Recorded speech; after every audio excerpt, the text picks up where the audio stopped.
கடகராசி என்பர்களே, துன்பங்களிலிருந்து இன்பங்களை நோக்கி பிரயாணம் பண்ணக்கூடிய நேரம். நிறைய பேர் திட்டுவீங்க, சார் கடகராசிக்கு நல்ல நேரம்னு ஒவ்வொருத்தனும் சொல்ல கோவம் தான் வருது, இப்போ நீங்கள் மட்டும் என்ன சொல்ல போகிறீங்க, மறுபடியும் நல்ல நேரம் வருதுன்னு சொல்ல போகிறீங்க அப்படிம்பீங்க. உங்களுக்கு முழுமையான ஜோதிடத்தை நான் இந்த வீடியோவில் சொல்ல போகிறேன். தயவு செய்து ஸ்கிப் பண்ணாமல் பாருங்கள், கோபப்படாமல் பாருங்கள். ஏன்னா இத்தனை நாள் நீங்கள் நினச்ச விஷயங்கள் நடக்கலை அப்படின்னு வருத்தப்பட்டிருப்பீங்க. சார் கொஞ்சம் லைட்டாக வெளிச்சம் தெரிஞ்சு ஆனால் பெரிய வெளிச்சம் தெரியல அப்படின்னு வருத்தப்பட்டிருப்பீங்க. ஆனால் உங்களுக்கு சாதகமான ஒரு விஷயம் நடக்க போகுது. சின்ன விஷயங்கள் உங்களுக்கு எதிர்மறையான சில விஷயங்களும் இருக்க போகுது. அந்த எதிர்மறையான விஷயங்கள் உங்களை அவ்வளோ சீக்கிரம் பாதிக்காது, உங்களை எந்த ஒரு தொந்தரவும் பண்ணாது. இருந்தாலும் அதன் மீது உங்களை கவனத்தை தீர்ப்ப வைக்கும், கவனத்தை வந்து திருப்பி அது மேலேயே கொஞ்சம் நோட்டம் விட வைக்கும். ஸோ அதனால் எல்லா விஷயத்தையும் இப்போ நான் A to Z கம்ப்ளீட்டாக உங்களுக்கு சொல்கிறேன், அதை தெளிவாக பாருங்கள். இந்த கடகராசிக்காரர்கள் தொழில் ரீதியான விஷயங்களில் கொஞ்சம் எச்சரிக்கையாக இருக்கணும் அப்படிங்கிற ஒரு காலகட்டம் தான். இவங்க அவங்களுடைய பிறப்பில் இருந்தே பல பேர்கிட்ட கஷ்டத்தை மட்டுமே சம்பாரிச்சுவங்க. சில நேரம் சாப்பாட்டுக்கே நிறைய நேரம் கஷ்டப்பட்டவங்க. இவங்களுடைய தாய் தந்தையரோட சப்போர்ட் இவங்களுக்கு அவ்வளோவா இருந்திருக்காது. தாய் தந்தையரோட சப்போர்ட் இருந்தாலும் உங்களை பேசுபவர்களும் ஏசுபவர்களும் தான் அதிகமாக இருப்பாங்க. உங்களுக்கு உறுதுணையாக வந்து நிற்கக்கூடிய சொந்தங்களும் உங்களை வந்து அவ்வளோ தவிர்த்திருப்பாங்க. அந்த சொந்தங்கள்லேயும் உங்களை வந்து ஒரு பகடக்கையாக பயன்படுத்தியிருப்பாங்க, இல்லை உங்களது ஒரு கருவியாக பயன்படுத்தியிருப்பாங்க. இதுபோல் உங்களை ஏற்ற இறக்கமாக வைக்கக்கூடிய சில நபர்களை நீங்கள் வந்து சந்தித்து தான் அதுக்கு அடுத்தது வந்து ஒரு ஸ்டேஜுக்குள்ளேயே போதுவீங்க. அதாவது ஒரு குறிப்பிட்ட ஸ்டேஜில் உங்களுக்குன்னு ஒரு தனி மனித ஒழுக்கம் உருவாகும். அந்த தனி மனித ஒழுக்கத்தை மட்டும் நீங்கள் சரியாக வச்சுட்டீங்க அப்படின்னா, கரெக்டாக வச்சுட்டீங்க அப்படின்னா அதே உங்களுக்கு ஒரு மிகப்பெரிய பாதையை வந்து வகுத்து கொடுக்கும். அந்த பாதையில் நீங்கள் எப்படி விளையாடணும், எப்படி இருக்க போகிறீங்க அப்படிங்கிறது தான் உங்களோட லைஃப் ஸ்டைலே. உங்களுக்கான நேரம் ஒரு குறிப்பிட்ட காலகட்டத்தில் பிறக்கும். கடகராசிக்காரர் பழைய ராசிக்காரெலாம் இருக்காங்க அப்படின்னா, ரொம்ப வயசானவங்களாம் இருக்காங்க அப்படின்னா கேட்டு பாருங்கள். ஒரு குறிப்பிட்ட ஒரு மைல் ஸ்டோனை இங்கே வெளிச்சத்தை வந்து ஓப்பன் பண்ணியிருக்கோம். சிலர் வந்து சார் எங்கள் லைஃப் ஸ்டைலில் எனக்கு நல்ல விஷயத்தை பார்த்ததில்ல சார் அப்படிங்கிறவங்களாம் இருக்காங்க. கடகராசியில் என்ன இருக்காங்க, தசாபத்தி மாற்றத்தினால அதோட அடிப்படையில் நிறைய பேர் இருக்காங்க. ஆனால்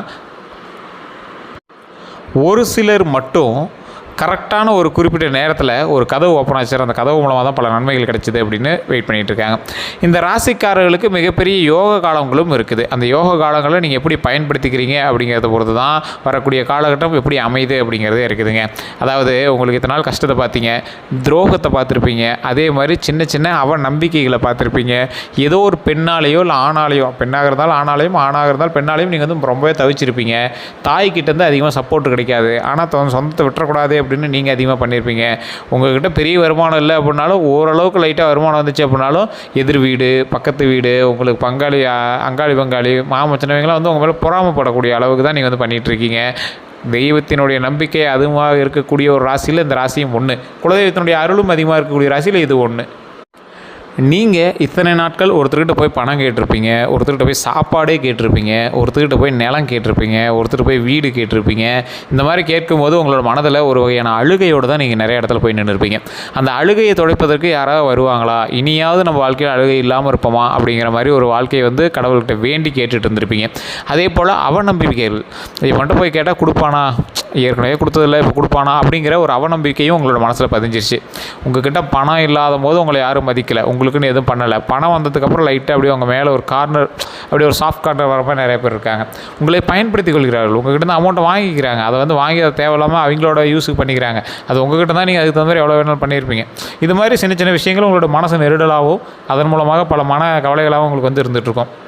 அதே போல் இந்த ராசிக்காரர்கள் தொழில் ரீதியான விஷயங்களாக இருந்தாலும் சரி, கல்வி ரீதியான விஷயங்களாக இருந்தாலும் சரி, ஒரு சின்ன ஸ்ட்ரகிளை சந்தித்து தான் வந்து அதில் நீங்கள் வந்து வெற்றி அடைஞ்சிருப்பீங்க. நல்லா படிச்சுட்டு இருந்திருப்பீங்க. திடீர்னு ஒரு காலகட்டத்தில் ஏதோ ஒரு விஷயத்தினால உங்களோட மைண்ட் வந்து வேறு பக்கம் திரும்பி இருக்கும். படிப்புலேருந்து அப்படியே சுத்தமாக ஆர்வம் போயிருக்கும். இனிமேல் உழைச்சாதான் சோறு அப்படிங்கிற அளவுக்குலாம் நீங்கள் வந்து வந்திருப்பீங்க. உங்களோட தாய் தந்தையரோட சப்போர்ட் அவ்வளோ சீக்கிரம் அந்த கடகராசி கிடைக்காது. அப்படி இருக்காங்க அப்படின்னாலும் அவங்க வந்து பெரிய உதவியாகலாம் உங்களுக்கு இருக்க மாட்டாங்க. அவங்களுக்கே நீங்கள் ஒரு உபத்திர மாதிரி தோணும், உங்களுக்கு அவங்க ஒரு உபத்திர மாதிரி தோண ஆரம்பிக்கும். இருந்தாலும் பெற்ற பிள்ளையாச்சே அப்படின்னு நீங்கள் அவங்களுக்காக ஏதாவது ஒரு ஹெல்ப் பண்ணிகிட்டே தான் இருப்பீங்க. 4-5 குழந்தைகள், 2 குழந்தைகள்லாம் இருக்கக்கூடிய கடகராசிக்காரர்கள் இருக்கக்கூடிய வீட்டில் உங்களுக்கெல்லாம் ஒரு மிகப்பெரிய பாரபட்சம் பார்த்த ஒரு வாழ்க்கை தான் உங்களுக்கு வந்து நடந்துகிட்ருக்கும். நிறைய பேர் மனசில் கண்ணீரோட இப்போ இந்த வீடியோ பார்த்துட்ருப்பீங்க. நீங்கள் சொல்கிறது உண்மைதான் சார் அப்படின்னா தயவுசெய்து கீழே உண்மையா இல்லையான்னு கமெண்ட் செக்ஷனில் பதிவிடுங்க. அதே போல் உங்களோட கடகராசி நண்பர் யார் அப்படிங்கிறத கீழே பதிவிடுங்க. அதே போல் உங்களுடைய வாழ்க்கையில் இத்தனை நாள் நடந்த வாழ்க்கையில் ஒரு குறிப்பிட்ட இடம் மட்டும், உங்களோட குறிப்பிட்ட இன்சிடென்ட் மட்டும் உங்கள் லைஃப்பில் வந்து மறந்துக்கவே மாட்டீங்க. அது நீங்கள் அவமானப்பட்ட இடம். நீங்கள் துரோகத்தால் ஒரு சார் உங்களை வந்து துரோகத்தால் உங்களை வந்து ஒரு பக்கம் அப்படியே சைலண்ட் பண்ண ஒரு இடம், உங்களை மனசார அழுக வச்ச ஒரு இடம். மற்ற இடத்துல திட்டினா அழுக வச்சு ஒரு அது மாதிரிலாம் பண்ணியிருப்பீங்க, மனசார உங்களை அழுக வச்சிருக்கும் பார்த்தீங்களா அந்த இடம். அந்த இடத்துல இருந்து தான் நீங்கள் உங்களோட வெற்றி இது ஆரம்பிக்குது. அதெல்லாம் தான் உங்களோட சக்ஸஸுக்கு ஒரு ஊன்றுகோல் நடப்படுது. அதே போல் இந்த ராசிக்காரர்கள் எத்தனை பெரிய ஆளானாலும் பழசை மறந்துடாதீங்க. எங்கே சார் பெரிய ஆனதுக்கப்புறம் பார்த்துக்கலாம் சார், பெரிய ஆள் ஆனதுக்கப்புறம் பார்த்துக்கலாம், பழசெல்லாம் நான் மறக்க மாட்டோம் அப்படின்லாம் இருப்பீங்க. தயவுசெய்து ஒரு விஷயத்தை நீங்கள் மனசில் கொள்ளணும். இந்த ராசிக்காரர்களுக்கு நேரம் வந்துச்சு அப்படின்னா டக்குன்னு உங்களை மேலே தூக்கிட்டு வந்துடும். நீங்களாம் சாவோட விளிம்பிலே போய் தப்பிச்சிட்டீங்க, உங்களுக்கு தெரியும் அது உண்மையாக இல்லையான்னு கமெண்ட் செக்ஷனில் பார்த்து விடுங்க. ஒரு எட்ஜ் ஆஃப் த மொமெண்ட்டில் போயிட்டு தப்பிச்சிட்டிங்க. கடவுளினுடைய புண்ணியத்தினால தப்பிச்சிங்க, உங்களுடைய முன்னோர்களினுடைய புண்ணியத்தினால தப்பிச்சிங்க. சார் எந்த இடத்துல போய் கேட்டாலும் முன்னோர்களுடைய பாவத்தினால தான் சின்ன பிரச்சனைலாம் அனுபவிச்சிருக்கிறோம் அப்படின்னு சொல்கிறாங்க சார் அப்படின்னா, தயவு செய்து சொல்கிறேன், இதை நல்லா ஞாபகம் வச்சுக்கோங்க. உங்களை தப்பிக்க வைப்பதற்கு காரணம் முன்னோர்கள் தான், உங்களோட குலதெய்வம் தான். நீங்கள் வாழ்க்கையில் பட்ட கஷ்டங்களுக்கும் காரணம் உங்களோட முன்னோர்கள் தான், அதற்கு அவர்கள் செய்த விஷயங்கள் தான். ஸோ இந்த காரணங்களால் தான் வந்து உங்களுடைய வாழ்க்கையில் என்ன பண்ணக்கூடாது அப்படிங்கிறதே நடக்குது. எதை செய்தால் உங்களுக்கு நன்மை உண்டு, எதை செய்தால் உங்களை துரோகியாக பார்ப்பார்கள் அப்படிங்கிறது எல்லாமே அதில் தான் இருக்குது. இந்த 15 நாட்கள் அப்படின்னு சொல்லலாம், அப்படி இல்லை அப்படின்னா இந்த 30 நாட்கள் அப்படின்னு கூட சொல்லலாம். உங்களுக்கு கலவையான ஒரு மாதம் அப்படின்னு தான் சொல்லணும். நிறைய பேர் உங்களை கஷ்டப்படுத்தினா பார்த்தீங்களா, அவன்லாம் வருவான், உங்களை நோக்கி வர ஆரம்பிப்பான். அவன் ஏற்கனவே உங்களை நோக்கி வந்திருக்கான் அப்படின்னா மறக்காம கமெண்ட் செக்ஷனில் பற்றி விடுங்க. இப்போ தான் அப்படியே பம்பி வருவான், இதை பண்ணலாமா, சேர்ந்து பண்ணலாமா, அவனுக்கு அதில் ஒரு ஆதாயம் இருக்குது, அதனால தான் உங்களையும் சேர்த்து உங்களுக்கு ஒரு ஆதாயம் இருப்பது போல் ஒருத்தன் காட்டிகிட்டு இருப்பான். அவன் சில வருடங்களாக கூட உங்கள் பக்கத்துலேயே இருக்கலாம். அவன் உங்களுக்கு ஒரு ஆதாயத்தை காட்டி அதன் மூலமாக அவனுடைய நம்பிக்கையை சம்பாதித்து, உங்களுடைய நம்பிக்கையை சம்பாதித்து, அதற்கு தகுந்தாறு போல் உங்களிடமிருந்து பணம் பறிப்பதற்காக அவன் ரெடி ஆகி கொண்டிருக்கிறாங்கிறது மனசில் வச்சுக்கோங்க. அதுக்குன்னு உடனே சண்டைக்கு போய் நின்றுறாதீங்க, நீ இதுக்கு தான் வந்தியாடா அப்படி இப்படி நின்றுறாதீங்க. அது அவனாக கூட இல்லாமல் இருக்கலாம், நீங்கள் கெஸ் பண்ணாலும் அவனாக கூட இல்லாமல் இருக்கலாம். ஸோ அதனால் அதை மட்டும் சரியாக பார்த்துக்கோங்க. மிகப்பெரிய ஒரு ராஜாக்கள்லாம் இருக்காங்க அப்படின்னா இந்த கடகராசிக்காரர்கள்லாம் அதில் வந்து ஒரு முக்கியமான புள்ளிகளாக இருப்பாங்க. இந்த ராஜாக்கள் இருக்கக்கூடிய மந்திரி சபை அதெல்லாம் பார்த்திங்கன்னா கண்டிப்பாக ஒரு 3 கடகராசிக்காரர்களாக இருப்பாங்க. ஏன் அப்படின்னா அந்த கடகராசிங்கிறது ஆளுமை திறன் கொண்ட ராசி. என்ன இருந்தாலும் ஒரு வகையான பாவப்பட்ட ராசி அப்படின்னு சொல்லுவாங்க. வாழ்க்கையில் பாவப்பட்ட ராசி இருக்கட்டும், மற்றவங்களுக்கு பாவங்களை போக்கக்கூடிய அளவுக்கு உதவிகள் செய்யக்கூடிய ராசி. நம்மளுக்கு பாவமே வேண்டாம், பாவமே யாரும் இது பண்ண வேண்டாம், பாவம் இருக்க வேண்டாம். அதே போல் இந்த ராசிகளுக்கு வெற்றி நிச்சயமாக இருக்குதுங்க. அந்த வெற்றி எதை நோக்கி பிரயாணம் பண்ணுது? நீங்கள் உங்கள் குலதெய்வத்தை நோக்கி பிரயாணம் பண்ணால் வெற்றி உங்களை தேடி வருது. சரி சார், வெற்றி இப்போ வருது, எதை நோக்கி நான் இப்போ பிரயாணம் பண்ணுறோம்? கடன் பிரச்சனை தவிச்சிட்டு இருக்கிறோம். இப்போ இந்த கடன் சரியாகணும், உடல் ரீதியான உபாதைகள் நீங்கி உடல் ஆரோக்கியம் பெறணும், குடும்பம் வளர்ந்து வரணும். இதுதான் சார் என்னோடய சந்தோஷமான வாழ்க்கை. மனம் நிறைய சந்தோஷமும், கை நிறைய பணமும், உடல் நிறைய ஆரோக்கியமும் இருந்தால் சந்தோஷம் நிச்சயம். வீடு நிறைய குழந்தைகளும் வம்சமும் வளர்ந்து வந்தால் பெருமையான ஒரு சந்தோஷம் நிச்சயம். மிகப்பெரிய சந்தோஷம் அதுதான். ஸோ நம்மளோட வம்சம் வளர்ந்து வரணும், அதுதான் மிகப்பெரிய சந்தோஷம். நம்மளுக்கும் ஆரோக்கியமான, நம்மளோட குடும்பமும் ஆரோக்கியமாக இருக்கணும். செல்வ செழிப்போடு 14 செல்வங்களை பெற்று பெருவாள் வாழணும். இதுதான் நமக்கு தேவை. ஸோ இந்த மாதிரி விஷயங்கள் எல்லாமே இந்த ராசிக்காரர்களுக்கு கண்டிப்பாக நடக்கும். இதில் என்ன ஒரு ஹைலைட்டு அப்படின்னா, இந்த கடகராசிக்காரர்களாக இருக்கட்டும், மற்ற ராசிக்காரர்களாக இருக்கட்டும், அவங்களுக்கான டைம் வரும்போது தான் அதை புரிஞ்சிக்க மாட்டாங்க. இப்போ உங்களுக்கான டைமு, ஆனால் ஒரு ஏற்ற இறக்கமான டைமு, சமரீதியான சில விஷயங்கள் தான் உங்களுக்கு நடக்குது அப்படின்னு சொல்லியாச்சு. இப்போ நீங்கள் என்ன பண்ணுறீங்க? இந்த ராசிக்காரன் எங்கடா நல்லது நடக்குது அதான் சொல்கிறீங்க, சொல்லி ஏமாத்துறீங்க, வீடியோ போடுறீங்க. இதுதான் உங்களோட மைண்டில் ஓடும். இந்த காலகட்டத்திலே பயந்து போய் பின்னாடி தான் நிற்பீங்க. நீங்கள் எடுத்து வைக்கக்கூடிய முதல் படிக்கட்டு சின்ன ஏற்ற இறக்கங்கள், சின்ன தோல்விகளை சந்தித்து தான் அடுத்த படிக்கட்டில் வெற்றியை நோக்கி பிரயாணிக்க முடியும். இதை தயவு செய்து மைண்டில் எல்லோரும் வச்சுக்கோங்க. நிறைய பேர் சொன்னால் புரிஞ்சிக்க மாட்டேங்கிறீங்க. ஏன் நீங்கள் புரிஞ்சிக்கல அப்படின்னா அதையும் நான் சொல்கிறேன், நோட் பண்ணிக்கோங்க. இந்த ராசிக்காரர்கள் கஷ்டத்தை துன்பத்தை அனுபவிச்சாங்க அப்படிங்கிறது முன்னாடியே சொல்லிட்டோம்.